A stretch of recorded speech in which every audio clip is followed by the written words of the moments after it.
कहानी की शुरुआत होती है एक क्लासरूम में, जहाँ टीचर आराम से बच्चों को पढ़ा रहा था। लेकिन उसी वक्त क्लासरूम का दरवाजा अचानक से खुला और हथियार लेकर सोल्जर्स अंदर आ गए। उन्होंने सभी स्टूडेंट्स और टीचर्स को नीचे बैठने का ऑर्डर दिया। एक सोल्जर ने अपने फोन पर एक फोटो दिखाया और टीचर से पूछा कि ये कौन है। टीचर करना नहीं चाहता था, पर उसने मजबूरी में डेविड की तरफ इशारा किया। ग्रुप लीडर ने ऑर्डर दिया कि सब लोग क्लास से बाहर चले जाएं। सिर्फ डेविड यहाँ पर रुकेगा। इतने प्रेशर की वजह से डेविड की विजन्स वापस आ गई। उसने खुद को कंट्रोल करने की कोशिश की, लेकिन अचानक उसके शरीर से तेज एनर्जी की वेव निकली और सोल्जर्स पीछे जा गिरे। उसी पल उसकी आंखों से नीली रोशनी निकलने लगी। एक सोल्जर हमला करने आया तो डेविड ने उस पर पेन से वार किया। दूसरा सोल्जर शूट करने लगा, लेकिन जब बाकी सोल्जर्स ने उस पर हथियार ताना तब डेविड ने एक फौजी के शरीर को शील्ड की तरह इस्तेमाल किया और उसका चाकू ले लिया। सिर्फ कुछ ही सेकंडों के अंदर डेविड ने चाकू से एक और सोल्जर को गिरा दिया और फिर एक दूसरे सोल्जर को टेबल से धक्का देकर खिड़की से बाहर गिरा दिया। अब सिर्फ ग्रुप लीडर बचा था। लीडर ने हथियार निकाला, लेकिन डेविड दीवार पर तेजी से भागते हुए उसके करीब आया और लात मार कर उसे गिरा दिया। फिर उसे क्लासरूम के बाहर फेंक दिया। प्रोफेसर हेंडरसन ये सब कुछ देखकर चौंक गए। अब उन्हें समझ आ गया कि डेविड के विजन सिर्फ उसकी कल्पना नहीं थे, वो सच में बहुत ताकतवर है। अब कहानी थोड़ा पीछे गई और हम एक लैब में इसी लड़के डेविड को देखते हैं, जिसे एक डॉक्टर चुपचाप ऑब्जर्व कर रहा था। डॉक्टर ने उससे पूछा कि क्या तुम्हें कुछ महसूस हुआ? जैसे ही लड़के ने याद करने की कोशिश की, उसके सामने एक अजीब सा विजन आ गया। उसे एक कमरा दिखाई दिया जहाँ नर्सेज उसे जोर से बांध रही थी और एक डॉक्टर थोड़ा दूर खड़ा उसे बहुत ध्यान से देख रहा था, जैसे कोई एक्सपेरिमेंट चल रहा हो। तभी उसके सामने एक क्रीचर खड़ा हुआ दिखाई दिया, जिसका पूरा शरीर आग की लपटों में जल रहा था। लड़के ने अपने दाएं हाथ की तरफ देखा और चौंक गया। उसके हाथ में एक चाकू है। क्रीचर हमला करने के लिए आगे बढ़ा और पेशेंट ने चाकू से उस पर वार करना शुरू कर दिया। ये लड़ाई चल ही रही थी कि तभी अचानक वो झटके से एक कमरे में जाग गया। डेविड इन विजन्स की वजह से लगातार परेशान रहता था। कभी कभी उसे और भी लोग दिखाई देते जिनके शरीर लपटों में जल रहे हैं। उसकी तेज चीखें सुनकर उसका अंकल आंद्रे तुरंत कमरे में आया और दवाई देकर उसे शांत किया। सबको लगने लगा कि डेविड किसी दिमागी बीमारी से जूझ रहा है, इसीलिए उसके लिए लगातार दवाइयाँ लेना बहुत जरूरी है ताकि ये विजन्स कंट्रोल में रहें। इसके बाद डेविड स्कूल के लिए तैयार हुआ। स्कूल पहुंचते ही उसकी बेस्ट फ्रेंड मे उससे मिली। उसने डेविड को जल्दी से क्लासरूम में आने को कहा, क्योंकि वो दोनों लेट होने वाले थे। क्लास के अंदर professor Henderson human development theory पढ़ा रहे थे। उन्होंने बताया कि एक इंसान बचपन से बड़े होने तक अलग अलग स्टेजेस से गुजरता है। हर एक स्टेज की अपनी इम्पोर्टेंस है। जब प्रोफेसर समझा रहे थे तब उन्होंने देखा कि डेविड खिड़की से बाहर देख रहा है। क्लास में बिल्कुल ध्यान नहीं है उसका। प्रोफेसर ने उसे खड़ा करके कहा कि डेविड जल्दी से बताओ क्लास में क्या चल रहा है। डेविड थोड़ा नर्वस हुआ, लेकिन उसने बिल्कुल सही जवाब दिया और प्रोफेसर भी उसका जवाब सुनकर इम्प्रेस हो गया। इसके बाद सोल्जर्स की एंट्री हुई और हम वहीं पहुंच गए जहां से शुरुआत हुई थी। डेविड उन सबको हराने के बाद तुरंत वहां से भाग गया। कुछ ही मिनटों बाद वहां और एजेंट्स आए, जिनका लीडर कॉलिंस है। कॉलिंस ने क्लास टीचर से बात की और कहा कि ये भागा हुआ लड़का बहुत खतरनाक है, उसे रोकना जरूरी है। टीचर ने बताया कि डेविड शहर में किसी फ्लैट के अंदर अपने अंकल आंद्रे के साथ रहता है। ये इन्फॉर्मेशन मिलते ही कॉलिंस सिक्योरिटी हेड यिन के पास गया और रिपोर्ट दी कि लड़का मिल गया है। यिन ने तुरंत ऑर्डर दिया कि किसी भी हाल में उसे पकड़ना है। उसी वक्त मिस्टर शीरो इन्वेस्टर्स को अपने नए एनर्जी प्रोजेक्ट के बारे में बता रहा था। तभी उसका सेक्रेटरी उसे साइड पर ले गया और चुपचाप कहा कि लड़का मिल गया है। ये एनर्जी प्रोजेक्ट असल में डेविड पर हुए एक्सपेरिमेंट से जुड़ा हुआ था। शीरो ने सेक्रेटरी से कहा कि यिन को ये मामला संभालने दो, लेकिन उस पर नजर रखो ताकि प्रोजेक्ट की इन्फॉर्मेशन मीडिया में लीक ना हो जाए। उधर आंद्रे बाजार में शॉपिंग कर रहा था जब डेविड अचानक उसके पास पहुंच गया और उससे मदद मांगी। डेविड ने कहा कि स्कूल में कुछ बहुत गलत हुआ, लेकिन उसने डिटेल नहीं बताई। फिर भी आंद्रे तुरंत समझ गया कि सिचुएशन सीरियस है। उसने डेविड से कहा कि जल्दी से फ्लैट पर जाओ और पेंटिंग के पीछे दीवार में जो चीजें हैं उन्हें भी निकाल लेना। जाने से पहले आंद्रे ने डेविड को गले लगाया और पूरा प्लान समझाया। डेविड एग्जिट की तरफ बढ़ा, लेकिन रास्ते में एक सुपरमार्केट के एम्प्लॉय से टकरा गया। उसी वक्त वक्त कॉलिंस और उसके एजेंट्स वहाँ आ गए। शोर सुनते ही उन्होंने डेविड का पीछा शुरू किया। डेविड बड़ी मुश्किल से वहाँ से बचकर निकला, लेकिन उसका अंकल आंद्रे पकड़ा गया और कॉलिंस के लोग उसे ले गए। डेविड बेचारा कुछ नहीं कर पाया। अब वो छत के ऊपर से भागता हुआ अपने अपार्टमेंट तक पहुँचा। जब उसने पेंटिंग के पीछे देखा तो एक छुपा हुआ बॉक्स मिला। बॉक्स के अंदर उसकी दवाइयाँ और उनकी डोसेज सब लिखी हुई थी। साथ ही एक सील किया हुआ एनवेलोप भी था जिसमें उसका नाम लिखा था। तभी अचानक से बिल्डिंग का अलार्म बजने लगा। सिक्योरिटी कैमरास में उसने देखा कि एजेंट्स बिल्डिंग के अंदर एंटर कर रहे हैं। टाइम बिल्कुल नहीं था। डेविड ने बॉक्स अपने बैग में डाला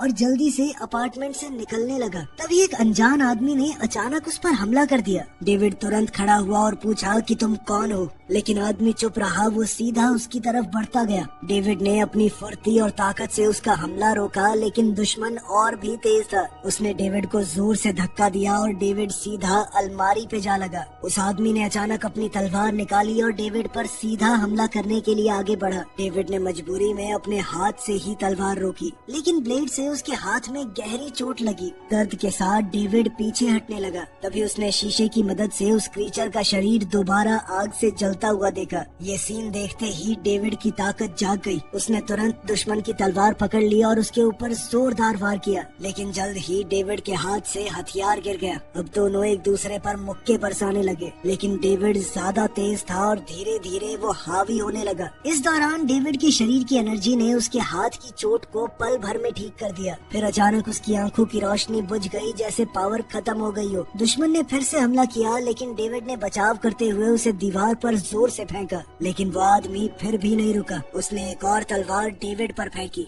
डेविड ने हमला रोका ही था, पर उस आदमी ने दूसरी तलवार निकाल ली। अब डेविड ने भी जल्दी से दीवार में घुसी हुई तलवार निकाली और दोनों के बीच लड़ाई फिर से शुरू हो गई। उसका दुश्मन भी उसी जैसी ताकत का इस्तेमाल कर रहा था। जब डेविड ने खुद को बचाने के लिए एक टेबल का सहारा लिया तो उसके दुश्मन ने अपनी ताकत से टेबल को बीच से काट दिया। इसके बाद विलन ने एक बेहद ताकतवर शक्ति डेविड की तरफ फेंकी, जिससे वो दीवार तोड़कर दूसरी तरफ जा गिरा। ये लड़ाई अब और खतरनाक हो गई थी, पर डेविड ने ऐन मौके पर अपने बैकपैक तक पहुंचकर दवाई निकाली और दुश्मन को इंजेक्ट कर दिया। उस दवाई का असर धीरे धीरे दिखने लगा। उसका दुश्मन अभी भी लड़ना चाहता था, लेकिन दवाई की वजह से बहुत कमजोर पड़ने लगा और डेविड ने भी मौका देखकर उसकी तलवार ले ली। अब डेविड के पास 2 तलवार थी। उसने डबल अटैक किया और आदमी को दीवार पर फेंककर फाइट खत्म कर दी। इस लड़ाई के बाद जब डेविड को होश आया तो फर्श पर पड़े आदमी को देखकर उसे बुरा लगा, लेकिन उसके पास कोई और चारा नहीं था। अब वो तुरंत छत की तरफ भागा। वहाँ उसका सामना कॉलिंस और गार्ड से हुआ।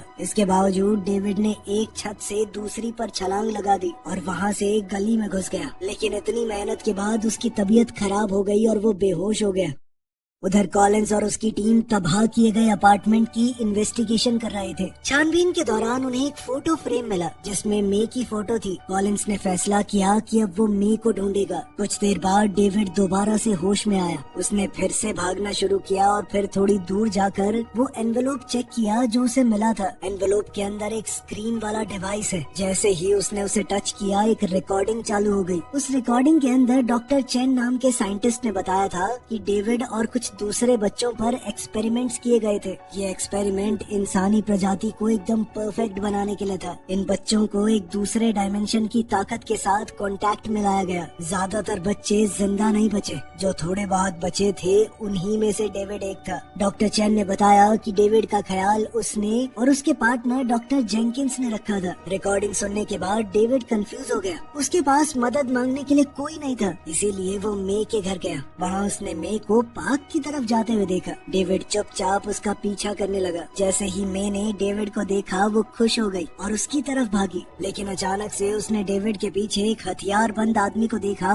जो गोली चलाने ही वाला था। मे ने डेविड को आगाह करने की कोशिश की। डेविड पीछे मुड़कर देखने ही वाला था, तभी एक अनजान आदमी बीच में आ गया, लेकिन उस गुंडे ने बिना सोचे उस आदमी को भी शूट कर दिया और डेविड पर भी गोलियां चलाई। डेविड तुरंत पेड़ों के बीच में छुप गया। वो गुंडा रास्ते में आने वाले सिविलियंस उसको भी मार रहा था। लेकिन इसी अफरा तफरी का फायदा उठाकर डेविड और मे वहाँ से भाग गए। ये एरिया पहले ही एजेंट कॉलिंस की टीम ने घेरा हुआ था। एक एजेंट ने उन्हें ब्रिज के नीचे क्रॉस करते हुए देख लिया। उसने रस्सी की मदद से छलांग लगाई और उनका पीछा करने लगा। जंगल की तरफ तेजी से भागते हुए मे गिर गई। तब डेविड का सामना उस एजेंट से हुआ जो बॉक्सिंग ग्लव्स पहने हुए था। उस एजेंट के मुक्कों में खास ताकत थी। हर एक मुक्के से एक खास तरह की वेव निकल रही थी। डेविड उससे बचने की कोशिश कर रहा था, लेकिन एजेंट की ताकत से वो हक्का बक्का रह गया। जब डेविड खड़ा हुआ उसने देखा कि वो एजेंट दोबारा से जलते हुए क्रीचर में बदल गया। डेविड ने अपनी स्ट्रैटेजी बदली और मुक्कों की जगह लात मारने लगा, क्योंकि वो एजेंट मुक्केबाजी में तो एक्सपर्ट था, पर वो डेविड के इस नए लड़ने के स्टाइल को हैंडल नहीं कर पाया। डेविड ने उसे धक्का देकर नदी में गिरा दिया। फिर भी वो एजेंट वापस उठ गया। उस एजेंट ने डेविड को टेबल की तरफ फेंक दिया। अब वो डेविड को पकड़कर उसका गला दबाने लगा। तभी वहाँ 2 और एजेंट्स आ गए। दोनों बंदूकों के साथ तैयार थे।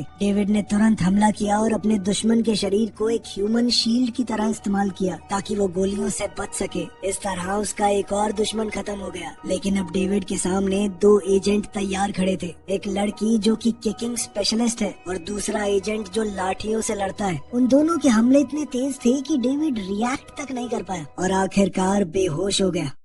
एजेंट ने डेविड की गर्दन पर पैर रखकर उस पर एक तेज एनर्जी का झटका छोड़ दिया। सबको लगा कि अब कहानी यहीं खत्म हो गई, लेकिन उसी पर डेविड की आंखें खुल गई। उसके शरीर से दोबारा वही नीली रोशनी निकलने लगी। जैसे ही उसकी ताकत वापस आई, डेविड तुरंत खड़ा हुआ। उसने एक एजेंट को जोर से पेड़ पर दे मारा और उसके साथी को पैर घुमाकर नीचे गिरा दिया। तीसरी एजेंट जो कि एक लड़की थी, उसने पलटकर हमला करने की कोशिश की, लेकिन डेविड ने उसके सभी हमले रोक लिए और उसका सर पेड़ के तने में दे मारा। तब तक दूसरा एजेंट वापस आ गया। उसने अपने छोटे डंडों से डेविड पर वार किया, लेकिन डेविड ने बचते हुए उसे एक जबरदस्त लात दी। अब दोनों एजेंट समझ गए थे कि डेविड पहले से ज्यादा मजबूत हो गया है। दोनों ने मिलकर उस पर हमला किया और उसे पास ही में पड़े हुए डस्टबिन पर दे मारा। फिर भी डेविड दोबारा उठ गया। उसने जमीन में गड़े हुए एक पोल को उखाड़ कर उसे हथियार बना लिया। उन दोनों से एक साथ लड़ने के बावजूद डेविड भारी पड़ रहा था। जल्द ही उसने लड़की को गिराकर पोल से उसे खत्म कर दिया। एजेंट बचने की कोशिश कर रहा था, पर डेविड ने उसे उछालकर उसकी गर्दन पर आखिरी वार किया। अब डेविड का गुस्सा उसके काबू से बाहर हो चुका था। तभी रे, जो पूरी लड़ाई देख रही थी, उसने जोर से डेविड का नाम पुकारा। उसकी आवाज सुनकर डेविड धीरे धीरे संभल गया।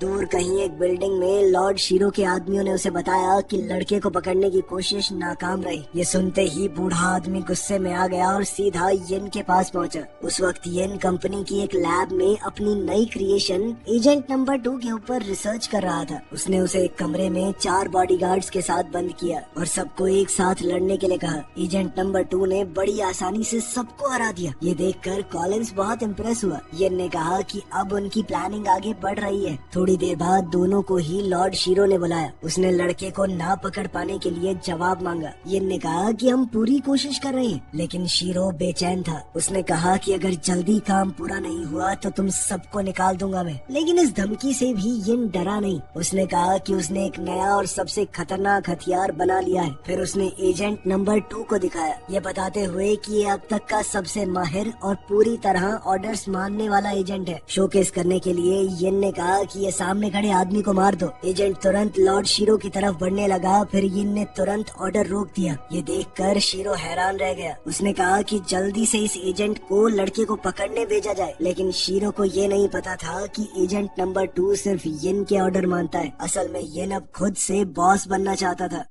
उधर डेविड और मे भागते भागते एक एग्जीबिशन के अंदर छुप गए। अंदर आते ही डेविड को फिर वही पुरानी विजन सताने लगी। उसने खुद को डॉक्टर चेन और डॉक्टर जेंकिंस की लैब में बाकी बच्चों के साथ देखा। डेविड घबरा गया, लेकिन मे ने उसे शांत किया और कहा कि सब ठीक हो जाएगा। डेविड ने उसे परेशानी में डालने के लिए माफी मांगी, लेकिन मे ने कहा कि वो आखिर तक उसके साथ रहेगी। तभी अचानक एक गोली चलने की आवाज आई। मे के सर में गोली लगी और वो जमीन पर गिर गई। ये देखकर डेविड पूरी तरह हिल गया। गया। वो उसे संभालने की कोशिश करता रहा, लेकिन तब तक लॉर्ड शीरो के भेजे हुए सोल्जर्स पूरी जगह को घेर चुके थे और हर तरफ से गोलियां बरसने लगी। इसके बाद उन्होंने अंदर गैस बॉम्ब छोड़ दिया और बिल्डिंग के अंदर डेविड को ढूंढने लगे, लेकिन उन्हें ये नहीं पता था कि डेविड अभी जिंदा है। उसकी ताकत फिर से जाग गई और उसने सैनिकों को हराना शुरू कर दिया, लेकिन आखिरकार किसी ने पीछे से उसे बेहोशी का इंजेक्शन लगा दिया और डेविड जमीन पर गिरकर बेहोश हो गया। बेहोश होते ही उसके दिमाग में फिर से लैब वाली यादें लौट आई। थोड़ी देर बाद उसका शरीर दूसरी दुनिया की उस ताकत के टच में आया। उसने अपने सामने डॉक्टर जेंकिंस को देखा। डॉक्टर ने पूछा कि क्या तुम्हें अपना नाम याद है? डेविड ने जवाब दिया, हाँ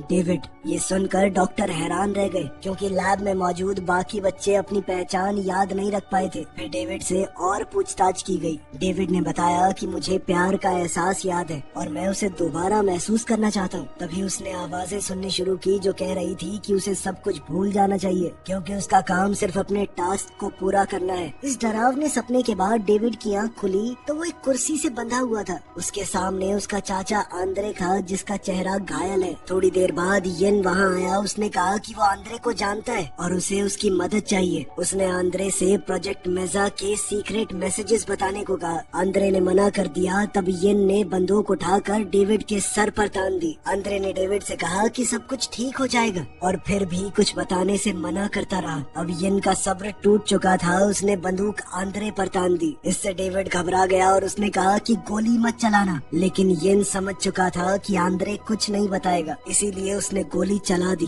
फिर उसने अपने आदमियों से कहा कि डेड बॉडी को यहाँ से हटाओ और लड़के को भी खत्म कर दो, क्योंकि उसकी जरूरत नहीं है अब। तभी कुछ नर्स वहाँ आई। उन्होंने बिजली का झटका देने वाली मशीन को डेविड के दिमाग पर लगाया और उसके दिमाग में जोर जोर से झटके देने लगे। इन तेज झटकों की वजह से डेविड बेहोश हो गया। बेहोशी की हालत में वो अपने मन के गहरे हिस्से में पहुंच गया, जहां उसकी मुलाकात अपने दूसरे रूप से हुई। उस दूसरे रूप ने बताया कि वो डेविड के अंदर रहने वाली ताकत है, जो दूसरी दुनिया की एनर्जी के साथ कांटेक्ट में आने के बाद बनी है। उसने कहा कि अगर तुम चाहो तो मैं तुम्हें पूरी शक्ति दे सकता हूँ, तुम बदला ले सकते हो अपना। लेकिन डेविड ने मना किया। उसने कहा कि वो किसी को खत्म नहीं करना चाहता। तब उस दूसरे रूप ने उसे याद दिलाया कि जिन भी लोगों से तुम प्यार करते थे वो सब जा चुके हैं। अब आंद्रे और मे की याद आते ही डेविड का दिल बदल गया। उसने अपने अंदर की ताकत के साथ हाथ मिला लिया और दोनों मिलकर अगली लड़ाई के लिए तैयार हो गए। उसी समय नर्स ने बिजली का डिवाइस बंद कर दिया। उन्हें लगा कि इतने से लड़के की याददाश्त चली गई होगी। तब डॉक्टर ने डेविड से पूछा कि तुम्हारा नाम क्या है और साथ ही जिंदगी का अपना मकसद बताओ। डेविड ने धीरे से जवाब दिया कि उसका कोई नाम नहीं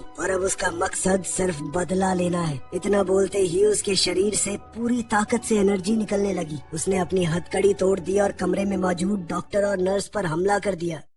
वहीं डॉक्टर शीरो को अब तक पता नहीं है कि अंदर क्या हो रहा है। उसने तुरंत अपने हेल्पर को फोन किया और कहा कि येन का पूरा प्लान बंद कर दो। उसने बताया कि मुझे आगे बढ़ने के लिए जरूरी इन्फॉर्मेशन मिल चुकी है और वो अपने एक्सपेरिमेंट का दूसरा स्टेज शुरू करने वाला है। साथ ही उसने कहा कि कोई सबूत नहीं बचना चाहिए, इसीलिए सिर्फ कागज ही नहीं बल्कि एक्सपेरिमेंट से जुड़े हुए सभी लोगों को मिटा दिया जाए। हेल्पर ने तुरंत ऑर्डर माना और अपने सोल्जर्स को येन के पीछे भेज दिया। उस समय येन कॉलिंस के साथ बेस से बाहर निकल रहा था। जैसे ही सोल्जर्स ने उस पर हथियार ताने, येन ने अपना चश्मा उतार दिया। उसकी आंखों से भी डेविड की तरह लाल चमकती हुई रोशनी निकलने लगी। उसने अपनी ताकत को जगाया और बहुत तेज रफ्तार से आगे बढ़ा। अपनी छड़ी में छुपी हुई तलवार निकालकर उसने सभी सैनिकों को हरा दिया। येन को पता लग गया था कि डॉक्टर शीरो अब उसका दुश्मन बन चुका है। उसने तुरंत कॉलिंस को वहाँ से निकलने को कहा, क्योंकि अभी भी वो कंपनी पर कब्जा करने का पूरा मन बनाए बैठा था। उधर डेविड भी उस जगह से बाहर निकलने की कोशिश कर रहा था।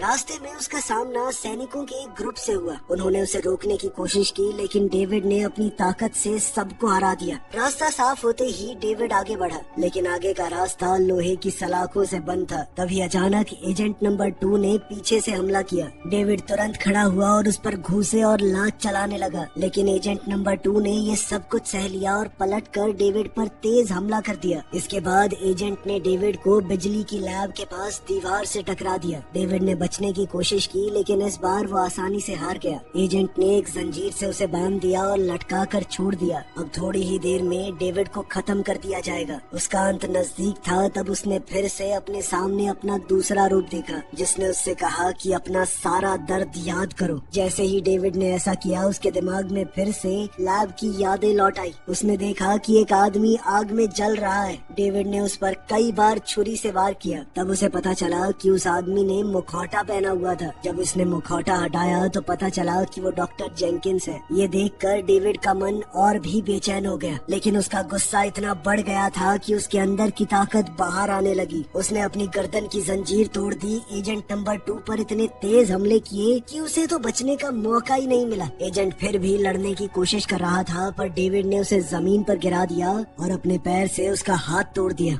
आखिर में डेविड ने एजेंट को उल्टा लटका कर एक छुरे से उसे मार दिया। ये लड़ाई तो खत्म हो गई पर डेविड की असली लड़ाई अभी शुरू हुई थी। इसी सीन के साथ ये मूवी खत्म होती है। इसका सेकंड पार्ट कभी आया ही नहीं, तो कहानी में आगे क्या होगा ये नहीं पता। Thanks for watching. मिलते हैं अगली वीडियो में।